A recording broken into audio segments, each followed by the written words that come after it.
Okay, let's get started. So welcome everyone to today's webinar. My name is Rafi Shulman. I just want to apologize in advance. I'm actually battling a little bit of a cold, so I apologize for any sneezing or coughing that you hear on my end.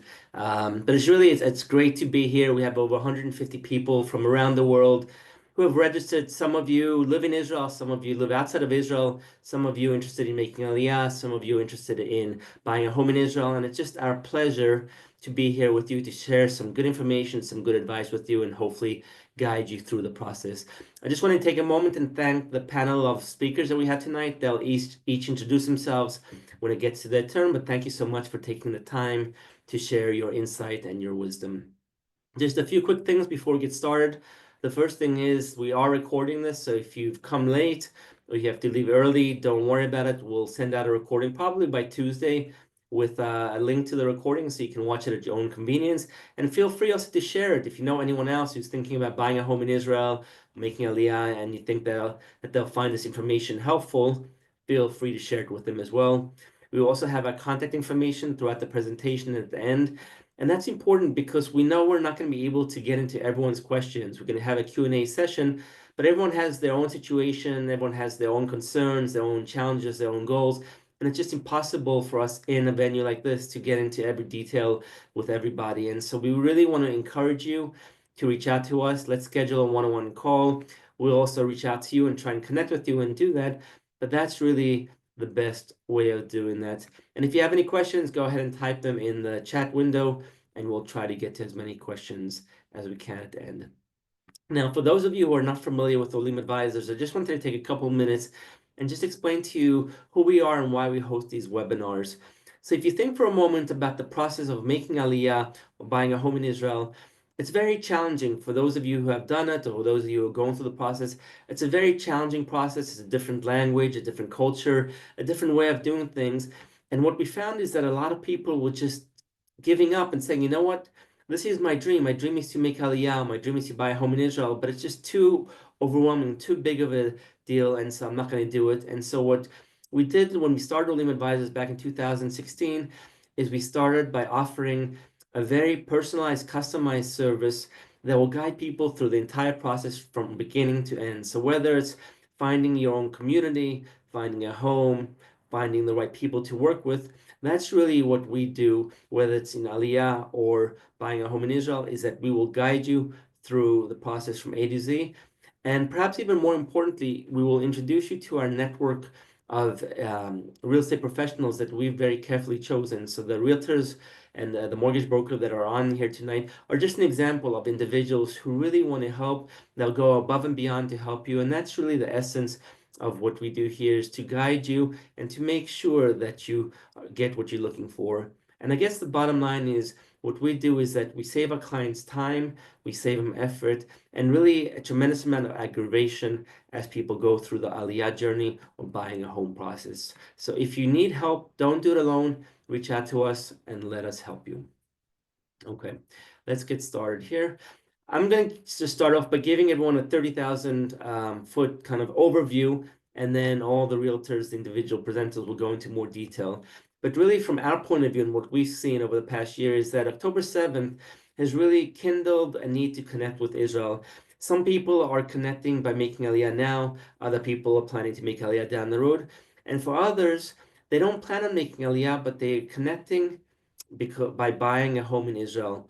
And in their minds, it's really a way to support Israel and to have that connection. And there's a number of reasons that people are buying. They're buying it because they want to maybe make Aliyah down the road. Maybe they're buying it as an investment property. Maybe it's a vacation home. Maybe it's for their kids. There's a number of reasons that people are looking to buy, and you'll see and you'll hear as we go through the presentation that there's definitely things that you need to keep in mind if that's what you're thinking about. An important point, and this really applies to real estate throughout the world, but supply and demand is really what drives prices most often. And so what we're seeing in Israel is demand is going up. We saw it before the war. It continues to increase. And I think even so, people were saying when the war ends, and please God, it will end soon, then a lot of people will make Aliyah, a lot of people want to buy. And so we all believe that I think demand will just keep on increasing. On the other end, the supply or the construction of homes is going down, A, because of COVID and a lot of the construction just halted during that period. Now there's no Arab workers, so a lot of developers just aren't building their projects. And it's just taking longer to get building permits because a lot of the government employees are in Miluim or in the army. And so the bottom line is demand is going up, supply is going down, and that's just creating more and more kind of pressure on prices to go up. And that's really what we're seeing across the country. Um, and really the advice that I give to people is if you're ready to buy and you're financially able, then it's better to do it sooner than later. Having said that, the last point is a really important one to keep in mind. This is not an impulse buy, it's probably one of the largest investments you're going to make. And so I'm not suggesting that you just come to Israel, buy the first property that you see, not at all. On the contrary, I want you to really have a methodical approach to it, but realize that properties that are priced well in good locations are going to move, and so you just need to be ready to move forward quickly. And so definitely don't do this alone. Like I mentioned to you before, reach out to us. We will guide you through the process. We will help you find the right property for you that meets your needs and meets your budget. With that, I'd like to turn it over to Netanya, who's the mortgage advisor. All right. Thank you so much, Rafi. And I'm very excited to be here. Thank you all for your time. I really want to get into, besides for the macro pictures, which Rafi really did touch on really well, that Israel is just one of those places where the prices go up and then they go up and then they go up. There are also a lot more on a, I'll call them microscopic, but they're all very pertinent and they're very relevant. There are a lot of reasons to look at the timing for the mortgage, and planning it out a little bit farther in advance, sometimes taking the mortgage earlier, sometimes later. So just to make sure that we're all on the same page, secondhand purchases, I want to define these terms super quickly, and then we can jump right into it. Secondhand purchases are those between yourself and somebody who has an already built home. And that's as opposed to an on-paper purchase, which is where you're buying directly from the person who's constructing the home, right? On paper means that it's going to be ready down the line in 1, 2, 3, 4 years from now. Secondhand, you already have a home existing. And then thereafter, I'm going to touch on a few practicalities where people don't always consider them. A lot of it is because mortgages in Israel are different from the US or other places overseas. And with that, we'll go to the next slide. Okay, the baseline scenario is a mortgage in Israel takes 3 months. That's very different from just about everywhere around the world. I want to break it down because it's kind of hard to understand why it takes that long. Just the approval itself, the initial approval without even showing documentation, takes up to 5 business days. After that, you have to gather the documents. And because a lot of times we're working with things across countries, they're going to be more complicated documents to get. You have to then negotiate. You have to sign your mortgage. And even after you sign, it's still not quite time to pop open the champagne bottles. You have what's called bitronot. Without getting into it, that also takes a few weeks in and of itself. So the baseline scenario where nothing is an outlier, where nothing's too different, it takes around 3 months. In the next slide, we're looking at secondhand purchases where they do take around 3 months. It's important to sometimes take out the mortgage ahead of time. Sometimes that's actually a requirement by the seller for you to buy, not always. Sometimes you want to look at taking out the mortgage early because you need to remove a seller's mortgage. I'm just going to dive right into this really quickly and then understand that the other points also have their own background stories to them. Removing a seller's mortgage is important because the seller is not the only person who has an ownership clause. The bank who gave them the mortgage has one as well. So if you want to get your mortgage and tell the bank that you're getting the mortgage from, hey, we can mortgage this home, you have to not just get the agreement of the seller, but you have to pay off the seller's mortgage first. Transferring money from overseas takes time. Divorcees, sometimes it takes time to get some people who are on the deed off of the deed. There are a lot of nuances, even for just a simple secondhand purchase. In the next slide, we look at when you're buying on paper. When you're buying on paper, most of the points for secondhand purchases carry over, but there are a lot more things to take into account. The extended duration has its own repercussions, right? So let's say you're buying right now, and then you want to move in 3 years from now. In the meantime, in the interim, you're going to be making aliyah. What does that mean? That means that your finances are probably going to change. Sometimes you're going to be making more money, and then you're going to be making the same money in Israel, and sometimes that's not always the case. which means that you have to know when to take out your mortgage within that period. In order to do that, you have to plan from the beginning. It's one of those things where you measure twice, cut once. Sometimes you want to time rates. A lot of times people don't know that if you take out a mortgage earlier, when you're buying on paper, you can't refinance that until the home is completed, right? That's also something where you want to measure twice, cut once. The builder's index is something where you may have to be paying the seller, in addition to the on paper price, an additional indexed amount. Without getting too into it, that also is something that needs to be taken into account earlier rather than later. And sometimes you have a little bit more complicated situations where there are insurance policies. In Hebrew, it's known as livui bankai, which may impede getting a mortgage. You want to make sure that you check that out beforehand rather than later. Besides for on paper, you have a lot of general practicalities. And when you start the process ahead of time, it's actually very helpful, not for any specific reason that anybody can put their finger on, right? I'm going to throw out a few examples that I have because these are things that pop up more often. But there are other things that don't pop up as often, and they're still pretty critical. So for example, number one, if you're going to be coming to Israel on a pilot trip, you might as well set yourself up. You might as well set up an Israeli bank account. If you have any power of attorneys you want to sign, better do it while you're in Israel. Why is that? Because if you're doing it from overseas, you have to either do it through the consulate or you have to have things apostilled, notarized, sent over as original documents. It's not just a hassle that takes time, it also takes money. You sometimes want to build your budget before you start shopping. On some level, it goes without saying, and on some level, it's still really useful to say.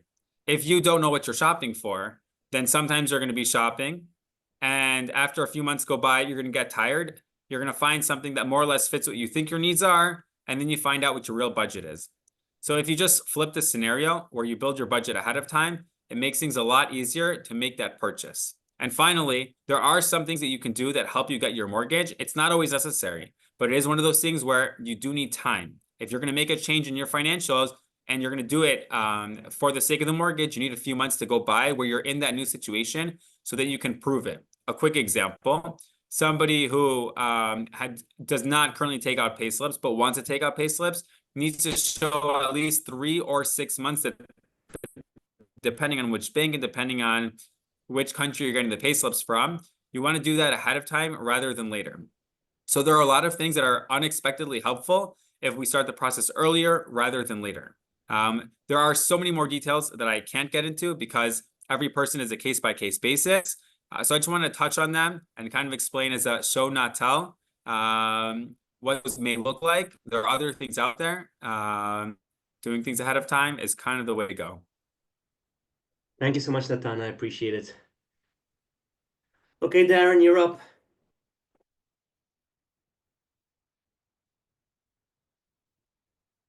Darren, you there? You're on mute.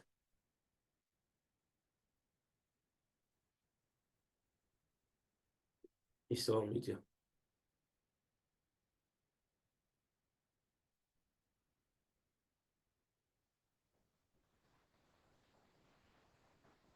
It's not working.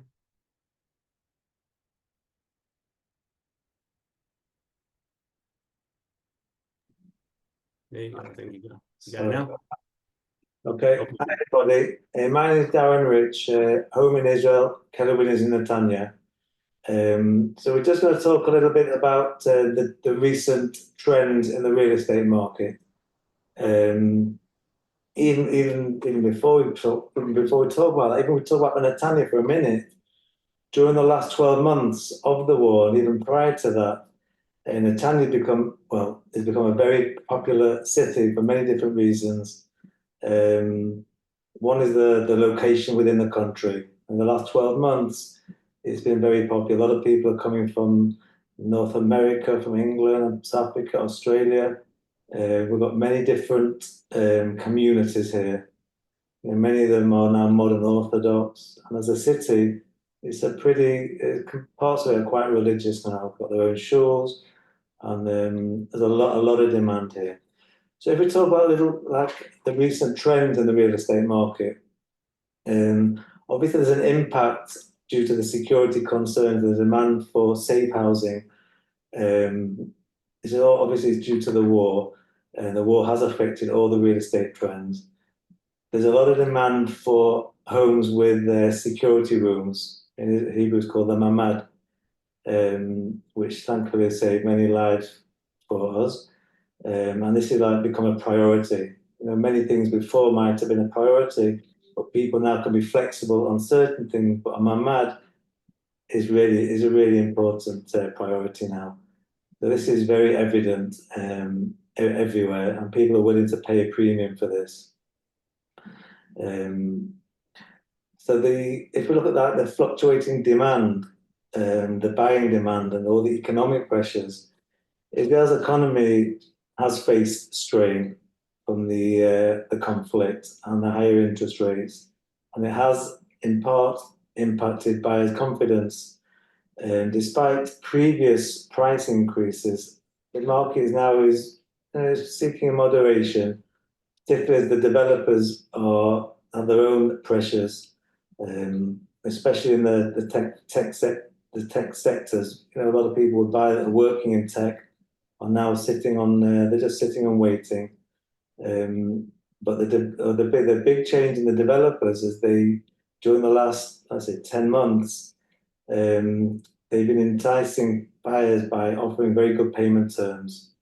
It's not everywhere, but it's a general trend which we've seen. So they've offered good payment terms, and Natan spoke about the index linking. Okay, a lot of builders have cancelled this as well. It means the whole thing's more attractive for people. So people that were thinking, well, we'll wait and they can't afford it. This is a time when people have just got past that stage and said, look, we're gonna buy something, we're gonna buy it on paper, we'll wait for it 4 years, and there's no surprises along the way. The exact price on the contract is the exact price that people will pay. But after the war, these will change. At the moment, that's how it is. The supply change in the sector definitely affected things. There was an instant change in the supply of labour. That reduced the supply. The demand stayed reasonably strong. So as Natan explained, Rafi, the prices are commanded by the supply and demand. So the supply was less and the demand was high, and we're still seeing that. We're still seeing that trend now. Another big part that's made a big difference is the international demand. Since the beginning, we've seen in every city huge demand from people overseas. And most of the people on this webinar are from outside of Israel. They'll understand exactly what we're saying. Due to the anti-Semitism worldwide, the foreign demand has just increased, and people are making aliyah, people are planning aliyah, people are bringing aliyah forward, and people are just looking to get a foothold in Israel. And they say, I've got X amount of money, I want to put it in, and in 4 years' time, I'm going to make aliyah or we'll rent it out. I want to have somewhere in Israel. I want to have a boat home. And the outlook for the mortgages, I'm not going to go into that because Natan spoke very nicely about the mortgages and explained about how that works. So in a couple of factors, this gives us an up-to-date trend on the real estate market.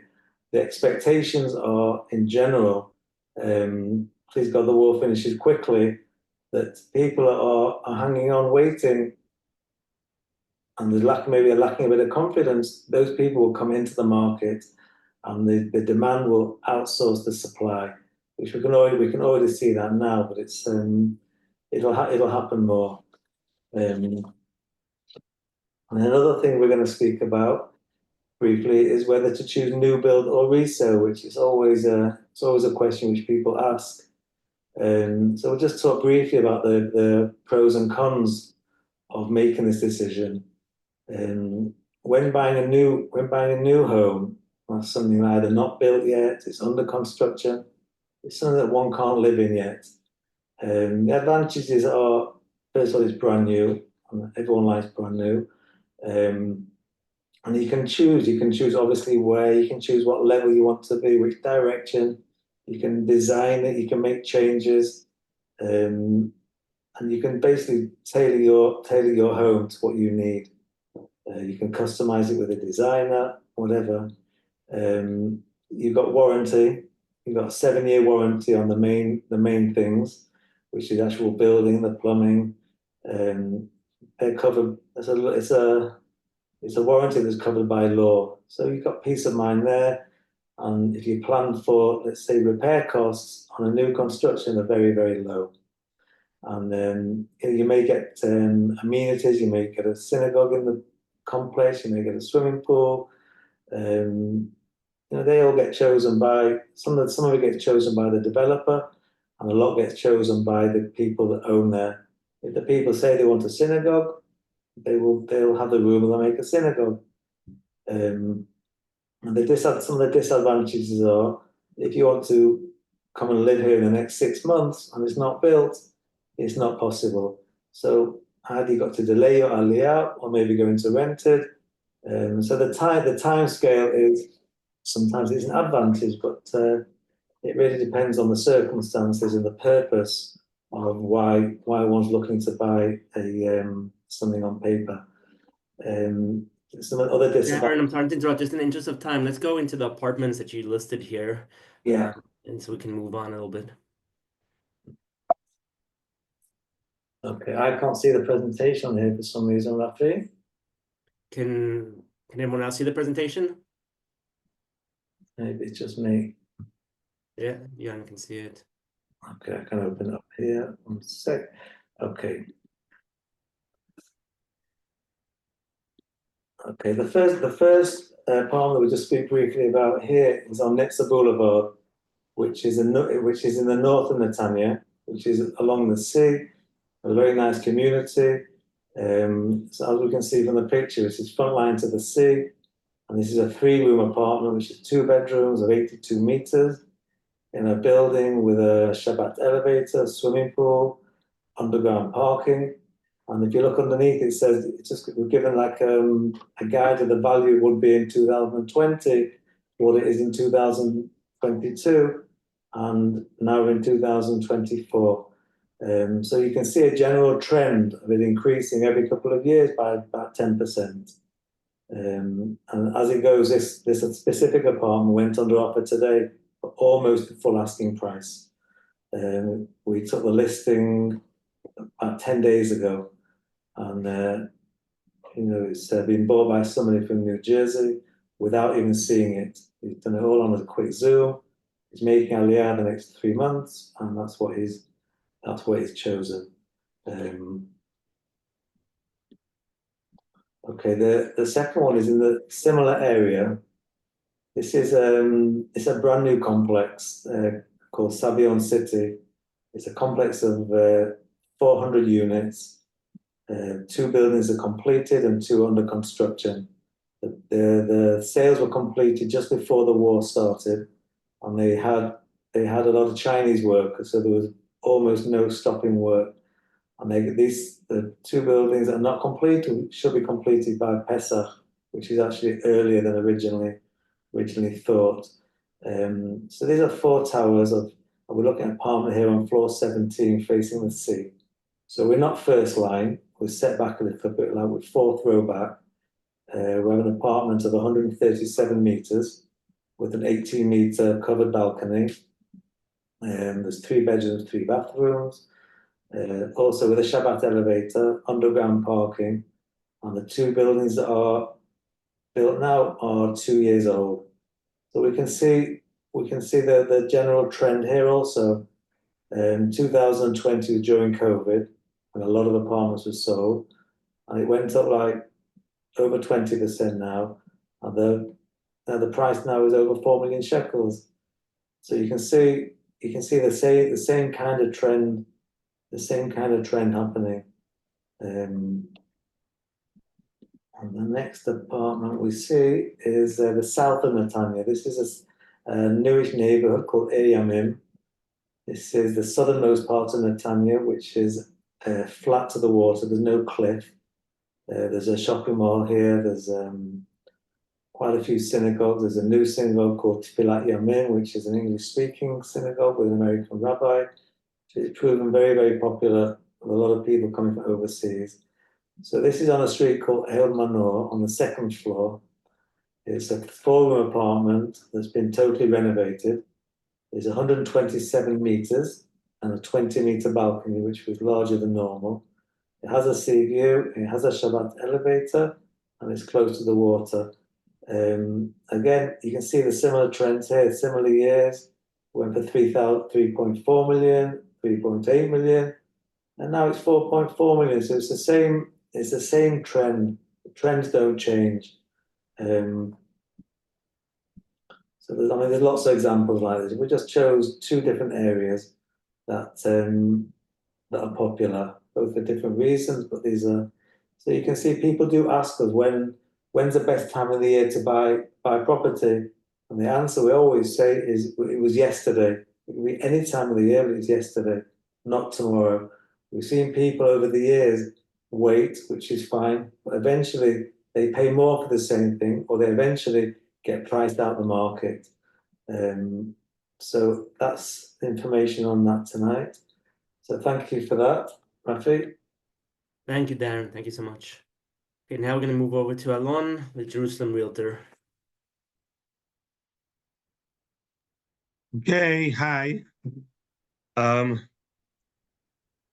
You hear me? Okay, thank you. Thank you very much, Rafi. My name is Alon Ben David, as Rafi said.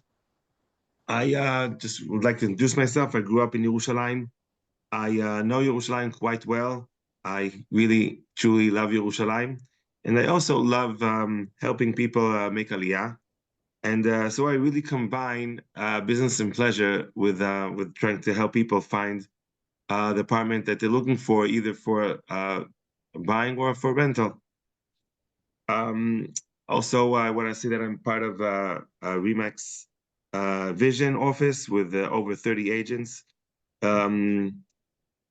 Every agent specializes in a different neighborhood, and we're going to mention some neighborhoods. Most of our realtors are fluent in English and experienced with helping clients abroad, even while they are still abroad. So this is the right place to be. Anyhow, I can't see my audience, and even if I could, I wouldn't know who is a large family and who is a couple or single. So I assume some have a need to consider a workplace location, schools or kindergartens, and some are already retired.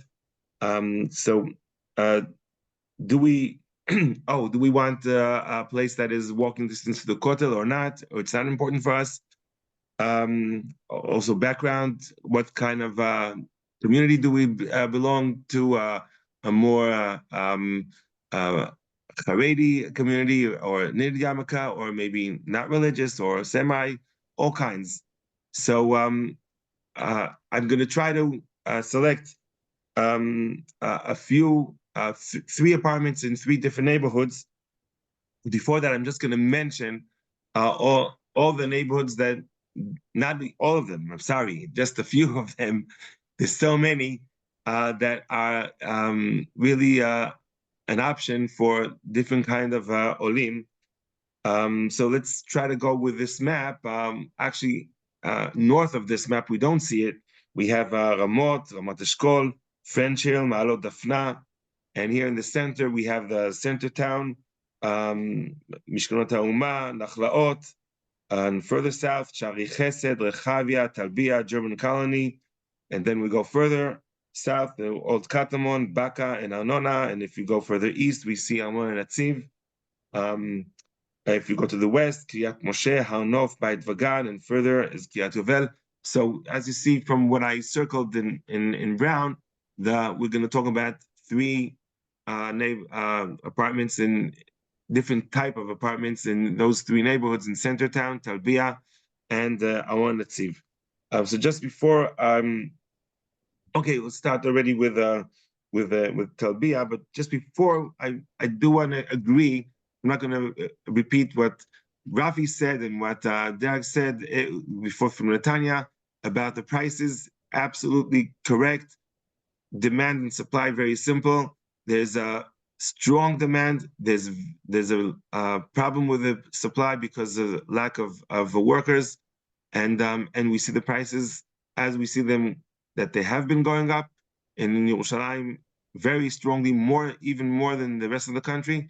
It's going to continue. There's no doubt about it. So keep that in mind. So I want to start with Talbiya, which is very interesting. It's the most, I would say, one of the really most sought after and valuable neighborhoods in Yerushalayim. This particular apartment requires renovation. It's not a new one, it's an old one. So you see here that we have 4 rooms, 107 square meters. It's 3 bedrooms, elevator, storage, leased until 2050. And we see that the price is 3,750,000 shekels. So what are we talking about over here? And this is something that I do want to mention a few words about regarding Talbiya neighborhood in particular. We're not going to go very deep into it because it's a long speech to explain. But just what one would want to say that this was originally church land, which was bought on just about a year ago by Gary Barnett, who has a very, very interesting plan, which is going to be, which I believe very strongly that whoever is going to join this is going to enjoy very much from the profits that will take place from it.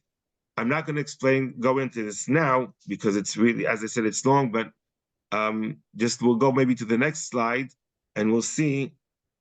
Based on what I show you over here, if you try to keep in mind this slide, you'll see how dramatic the difference in price was and still will be, with the difference between old houses and new houses with full ownership. So this is potential to get to you buy now the sort of the lease, and then eventually you will be able to buy the full ownership and be able to get a new apartment. And this is where we get a dramatic really fantastic investment.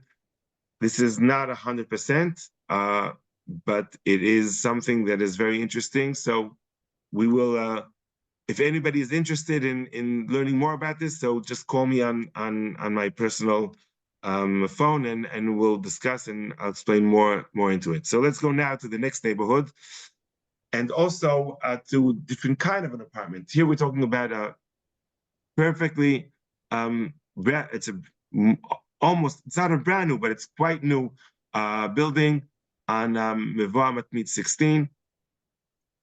We have 2 rooms, 1 bedroom, 44 square meters, 1 bathroom, 2,750,000 shekel. This is fully furnished. As you can see, there's an underground parking lot, there's a pool, there's a gym, there's 24/7 security. And this is on the 8th floor with the most beautiful view to the old city. And of course, walking distance. A lot of advantages. Then this particular apartment is sold with all the furniture and appliances that you need inside. So this is really something interesting to consider for whoever it's suitable for.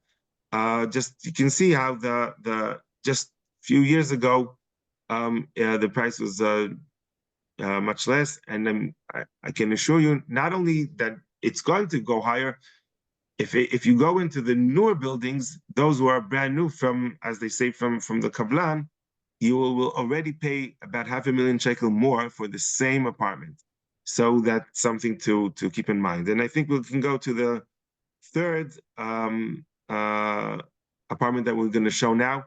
So now as you saw from the first slide I had, we're going to talk about a family that with a lot of children, who's trying to find something which is more reasonable in price. Everything relative. We are in Yerushalayim, obviously, so everything is relative. But we have 8 rooms, 3.5 bathrooms, 2 balconies. You can see on the picture below the beautiful one of the big balconies and the beautiful view that you have from there. The again, we went further out to a more native area where we can find such big apartments for a relatively reasonable price. If we would be in an area which is closer, Arnona, Katamon, and other areas, obviously it would be much more expensive. In the slides, I wrote also on every one of the apartments the price per square meter. This gives us an indication of what we have. And okay, I think I finished the time that I was offered. And as they say, from here we can just learn more and more. And I'm happy to be there for you. We can go to the last slide and just conclude with saying that I'm looking forward for your questions. And if not in this webinar, I'm always open to get your information or your questions, and I'm there to help you with anything you need about Yerushalayim. And thank you very much for listening. Thank you, Alon. And just for everyone who might be wondering, if you want to convert from square meters to square feet, it's about times 10. So you can just add a 0, and that will give you an approximate size in square feet. Okay. Okay, now Dion, you're up. Thank you, Rafi. Good evening, everybody. My name is Dion Carrera. I've been living in Raanana for the past 30 years, actually since I made Aliyah. So I've seen the city grow from a very small population, and I've lived through the gradual growth. Just to give a few minutes about Raanana so that everybody's got a general idea. Currently, the population here is around about 85,000 people.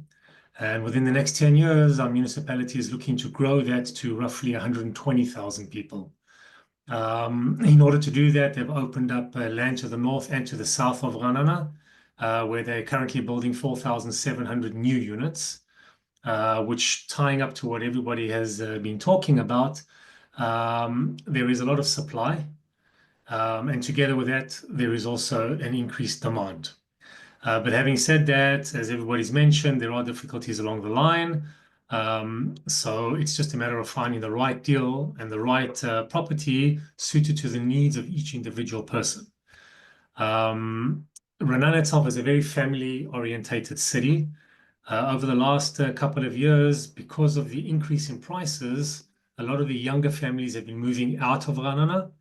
So the municipality has really tried to curb the rise in prices. They're not succeeding, but they have tried to, in order to entice those younger families back into Raanana so that they keep on growing. Raanana itself is a mix. Community has got Orthodox religious Jews all the way down to secular Jews who live together in harmony. Friday afternoons from 2 o'clock until Motzei Shabbat, everything in Raanana is closed. We're all familiar with that. We're all comfortable with that. Some of the best schooling in the country, sporting facilities and sporting opportunities for children is one of the main focuses of Raanana, once again tying into the family-orientated aspect of Raanana. Rafi, if you don't mind going on to the next slide.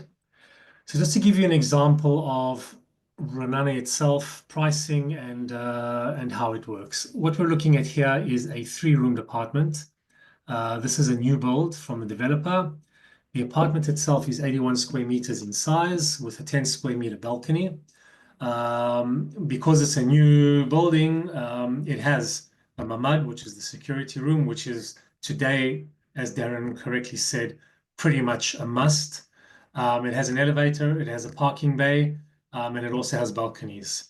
Today, this particular property is on the market for $2,690,000, roughly $730,000. But the current owner is 2022 for $2,350,000.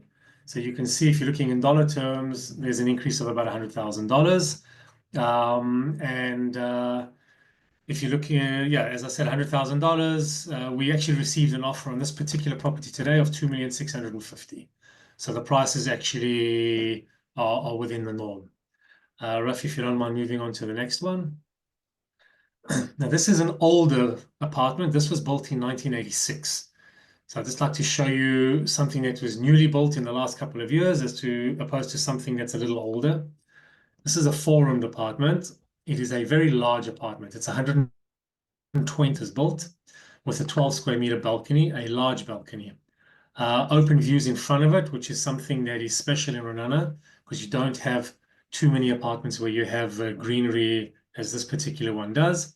It also has an elevator. It also has a parking.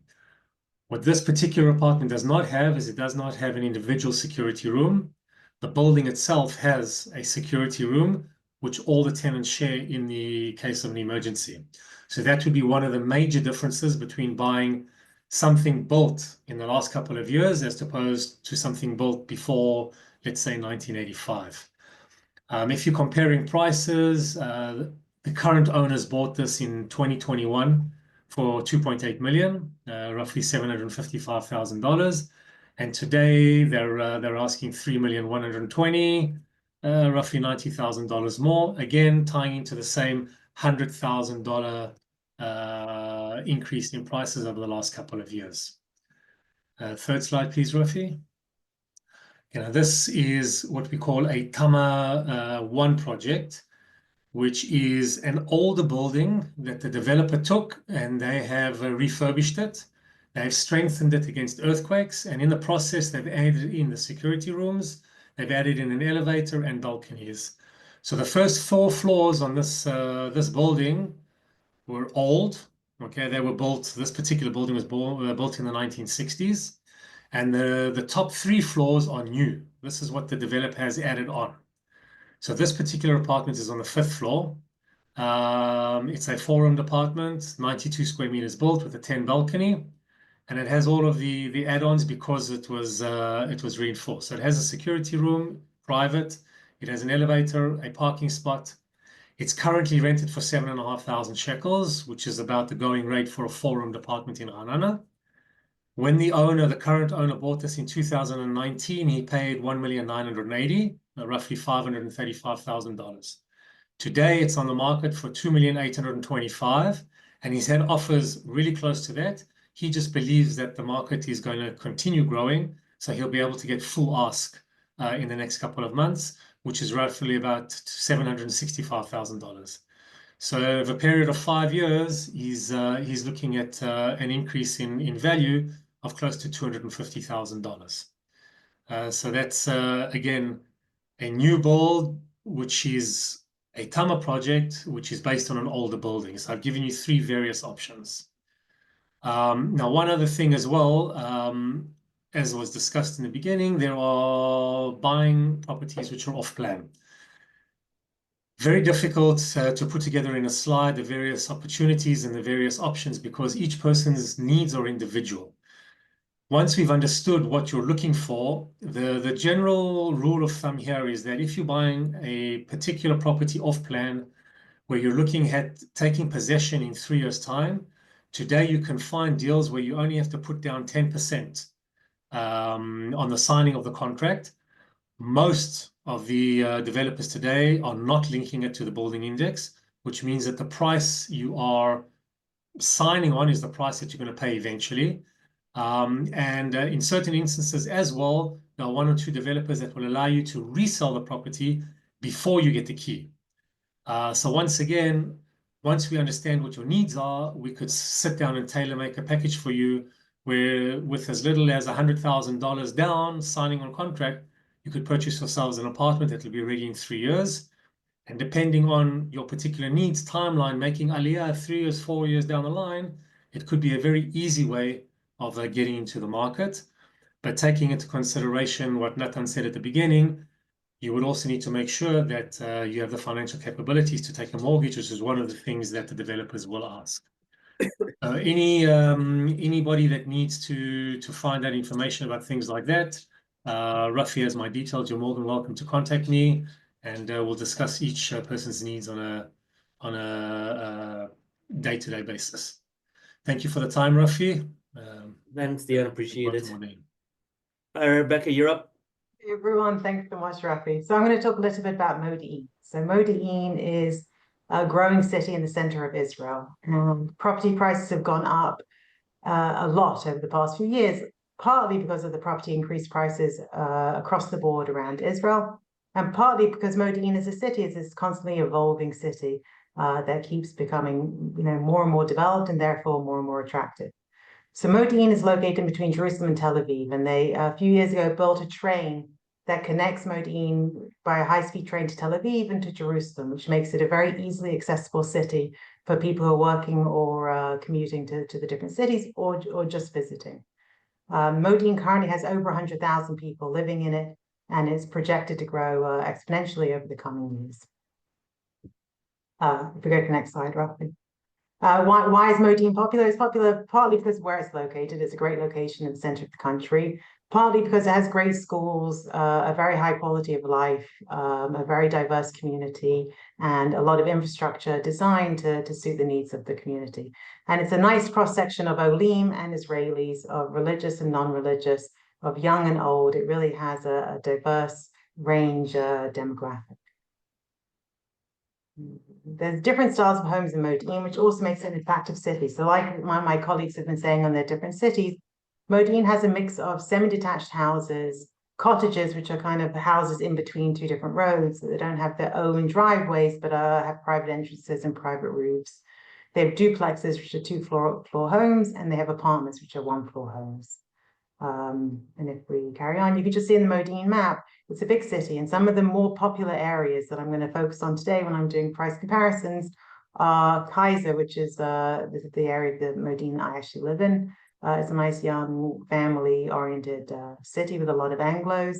Dimri, which is a lot of retirees are choosing to move to Dimri because it's right in the center of town and it has its own shul, its own community, and a lot of Anglos live there because of its centrality. And Buchman, which has bigger homes and a very, very active, large American shul, is also proving a very popular neighborhood in the city.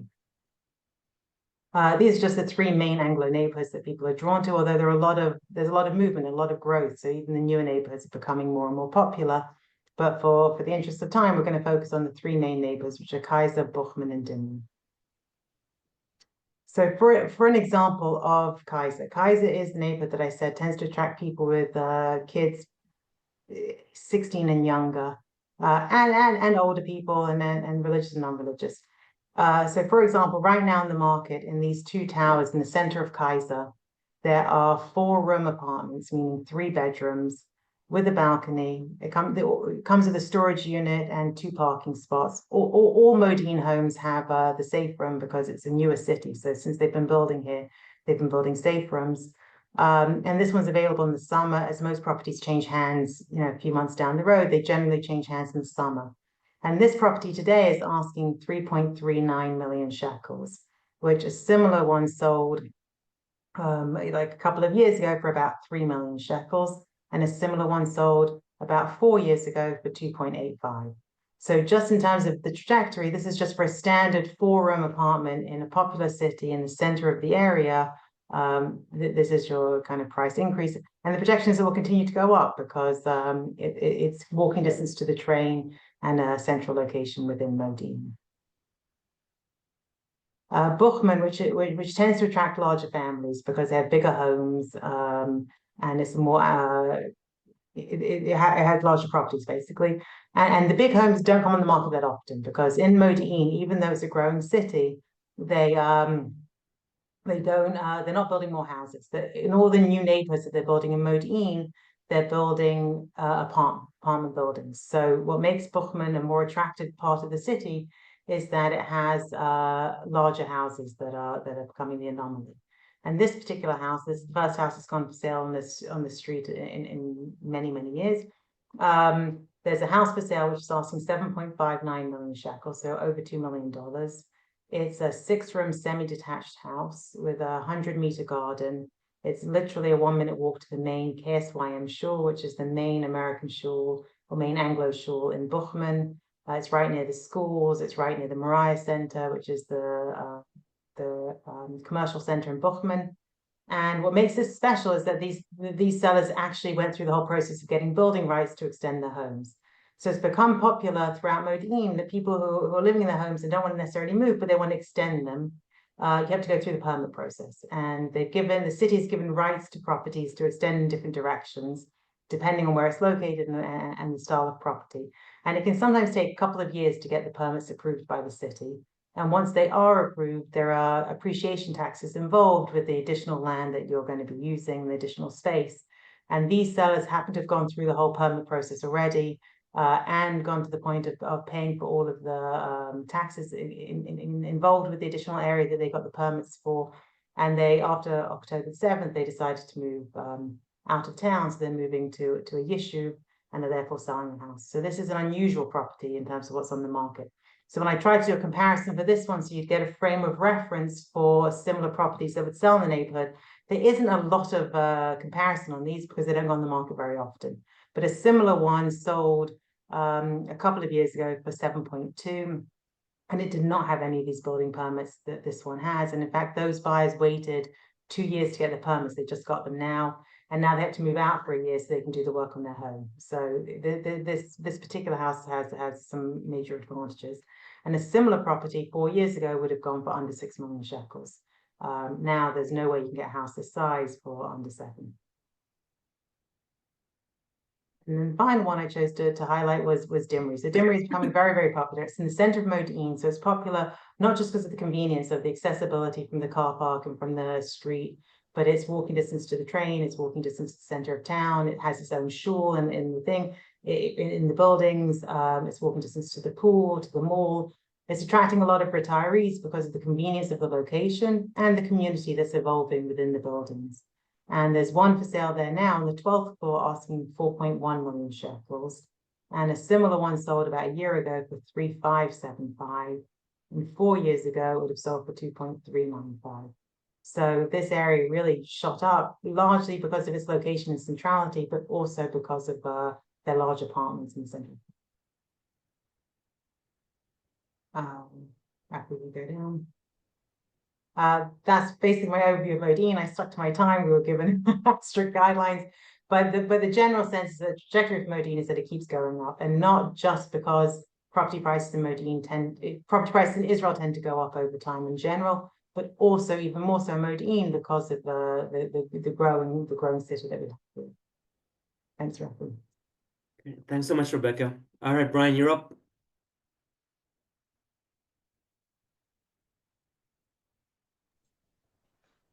Hi, everyone hears me? Yeah. Hi, I'm Brian from Harish. I think probably the least known city in the group. Could you go to the next, start the slides, Rafi? I'll just give a quick overview of Harish as far as location, and then I'll go into the units because I think that's what's the most interesting about the city. So Harish is a relatively new city. In 2016, there were only 1,000 people living here on one older street. Now we have about 45,000 residents, and the goal is within 10 years to have 100,000. Like a lot of other cities in Israel, we're currently adding 2 new neighborhoods to help accomplish that goal. But currently, and I would say that, and you'll see it reflected in the price, Harish has really changed even in the last couple of years. When I came to Harish about 3.5 years ago, when I came here, we didn't have a central bus station. We only had one bus line around the city, one mall. So even now we have 3 large malls. We're building 2 more. Central bus station, train is on the map, although it's Israel, so that'll take us some time. Lots of new commercial centers, Cinema City coming soon as well. And really, as far as the Anglo community, so it's a small community. I'd say there's about 200 to 300 families scattered around the city. Probably 100 or so are officially part of the Anglo shul here. And the vast majority are Orthodox or Dati Leumi. We have a shul in the process of building a more permanent structure. but we move every few months because we just keep growing. Many activities, very active, as far as meeting for Shabbatot and things like that, welcome committees, helping people with all sorts of things. And I think the location as well, we're located about 10 minutes east of Pardes Khana, near Tzomet, I'm forgetting the name now, but about 10 minutes east of Pardes Khana, right on the green line, essentially, right before the green line. And there's a bunch of kibbutzim as well around here, Ein Shemer. We're near to Chadera, so you can get to the beach in about 25 minutes. And I think that the most interesting thing for people is that in addition to being new, it's also affordable. So if you can go to the next slide, Rafi. So I have a few 3 bedrooms here, and the units in Harish, because they're only from a few different builders, are very similar. So once you've seen a Duna apartment or an apartment from a certain project, it's basically the same all around. And also, a lot of people were renting their units in the beginning, so they haven't done so many changes like in other places that have, they've owned the apartments for 20 years. So here we have a Duna project in Horish neighborhood, which is where most of the Anglos live. Open sukkah balcony, 1,000 square feet inside, parking plus storage unit included, which is going to be all units in Harish will have that, as well as Shabbat elevators. So that's going to be in every unit in Harish, except that one older street that I mentioned. The price is $1,550,000 NIS, so it's about 415,000 USD. And what you'll notice is in Harish, the bigger jump, you'll notice it on the other units as well, was around 2021, which is really where our more commercial centers and a lot of jobs started coming to Harish. And that's when the price jumped. And as the supply has decreased and the demand has increased, like everyone else said, essentially over the last 2 or 3 years, the prices have just continued to go up. Next one, Rafi. So this, I think, is actually probably the best deal that I have right now. Raanana project, which was a group buy for more religious type families in the beginning. So in these types of units, you'll have built-in Shabbat timers for aircon, lights, blinds, things like that, 2 sinks, open sukkah balcony, extra half bath with a sink for netilah, things of that nature. Obviously, Shabbat elevators. This particular unit has 2 balconies as well, and it has a great view. Price slightly higher, $1,575,000 NAS, which is about 425,000 USD. And as you can see, similar, where in 2021, most 3 bedrooms in Harish were going for about 1.1 million, give or take 50,000 shekel. And the price is just, in the last 36 months, has just gone up about 50% total. I think there's one more. So this is a different builder, Shafir. It's in the newer neighborhood. There isn't an official Anglo community in this neighborhood, but a lot of Anglos are buying here because they prefer the builders, and they prefer, like others have mentioned, to buy something in a pre-sale where they only have to put down 20%. Similar, just a little newer. These are also high-rise buildings, so these will be 9 or 10 floors, while in the other neighborhoods, the buildings are 4 or 5 floors, 1.5 million NIS. And then similar, these were going for about 50,000 shekel, which is only about $15,000 or $20,000 more than the others back in 2021. And that's just because they were a little newer.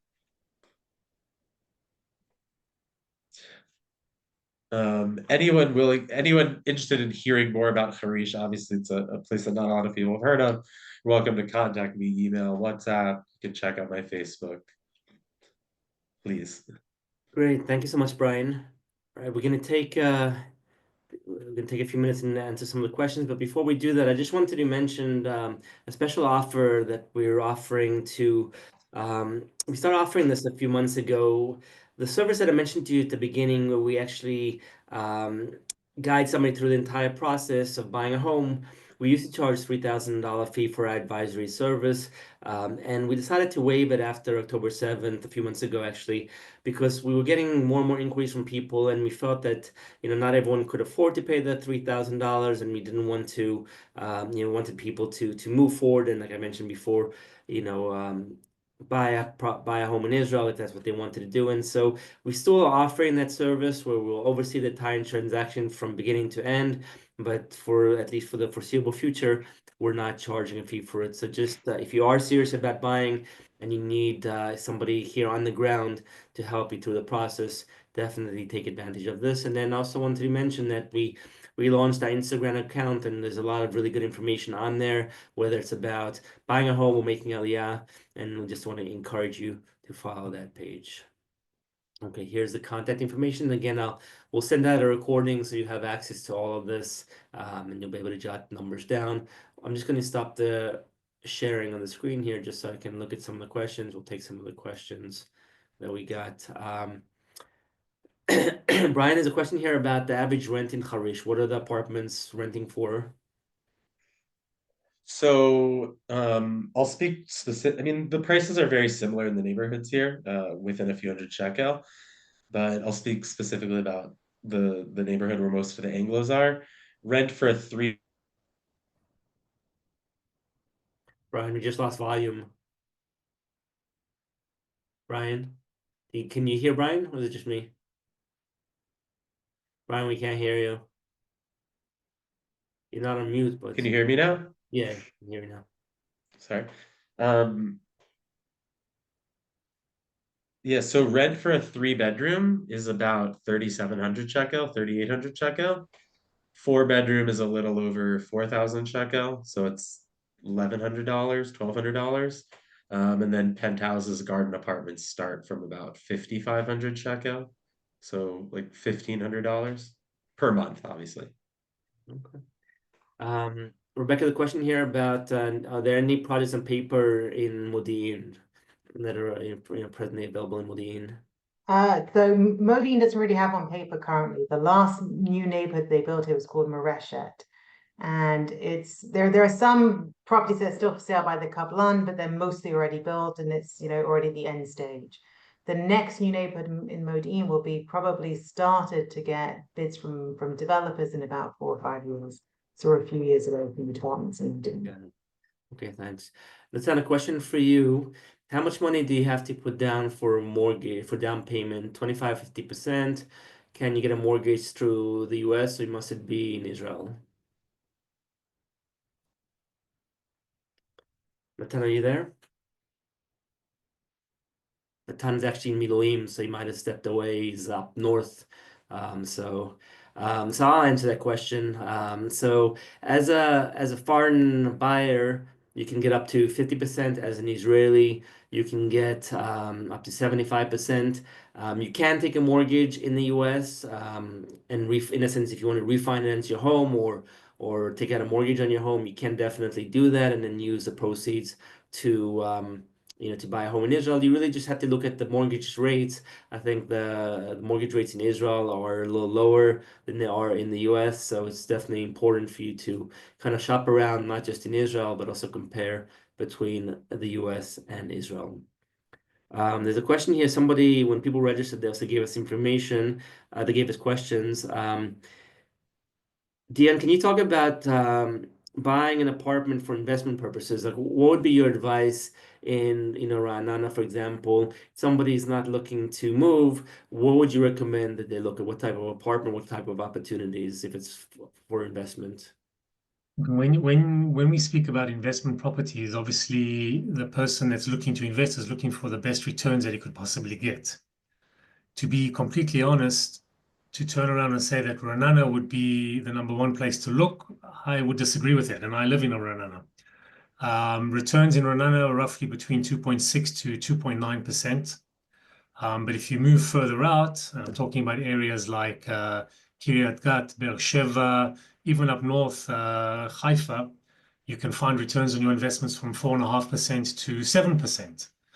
So once again, it would really be sitting down with the client and understanding how much do they have to invest, what sort of properties are they looking for, what are their end outcomes, and once we know that, we could then direct them better.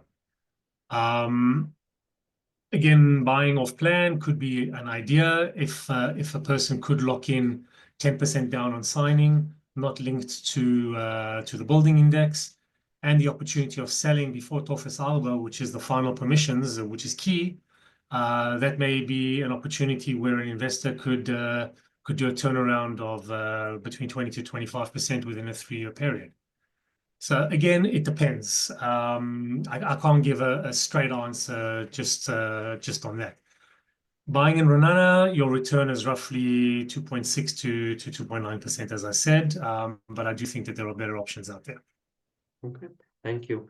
Darren, there's a question here about the purchase tax, and that it's been in the news a lot lately. And can you talk about the pros and cons of waiting? If somebody's thinking about making Aliyah, and if they make Aliyah and they get the discounted purchase tax, can you talk about what advice you would give them?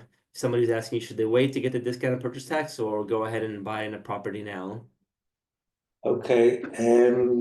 Recently, the steps changed. If you're thinking about making Aliyah, the first 2 million shekels is the zero tax, and then from there to just under 6 million shekels is 0.5%. So it's gone down dramatically. That is if you make Aliyah. Aliyah means you have to be living here 183 days a year. It has to be the center of life. You can't just come over, get to that Zahut and take advantage of it. The tax authorities won't stand for that. You will end up paying the full amount. That's how it is at the minute. Whether it changes or not, I don't know. But it's my advice to anybody is take advantage of it. It's big money.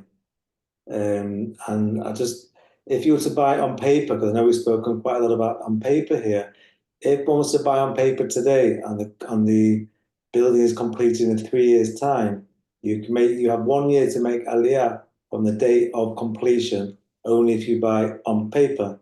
If you buy a resale home today and you sign a contract today, you have 1 year from today to make Aliyah, and then you can take advantage. If not, it'll cost a lot more money. So if you're thinking about making Aliyah, bring it forward, take advantage of it, and it's really big money. Okay, thank you. Alon, a couple of questions for you about Jerusalem. One is they wanted to know approximate price range in Baka. So I'm sure there's a wide range, but can you give people an idea of prices in Baka? You're just on mute, Alon, you're mute. Alon?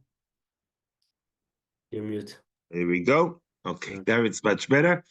So in the slides that I had in my presentation, I also added the price per square meter. So I would Baka would be in the range of around 50,000 shekel per square meter, maybe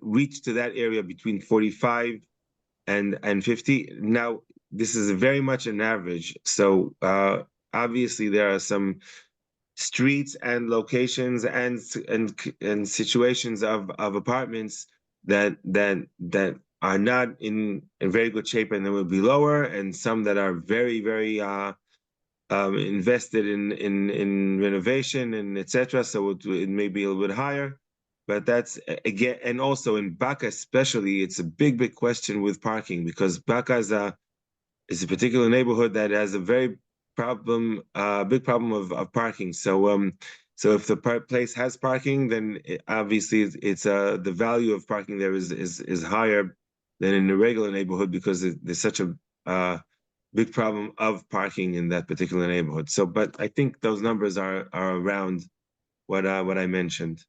Okay, and another question is with Pinoi and Binoi. So do you also deal with a lot of Pinoi and Binoi projects in Yerushalayim? Absolutely, yes. There's Pinoi Binoi and Tama. Both are very strong. I did mention in my first place that I mentioned that the Talbiya, there is going to be, but it's not definite yet, but there, in my opinion, it is quite sure that there is going to be a very, very large Pinui Binui, a lot of projects of Pinui Binui in that area. And this is the time, that's why it's part of the reason why it's a good time to buy now, to invest in it and really gain a lot.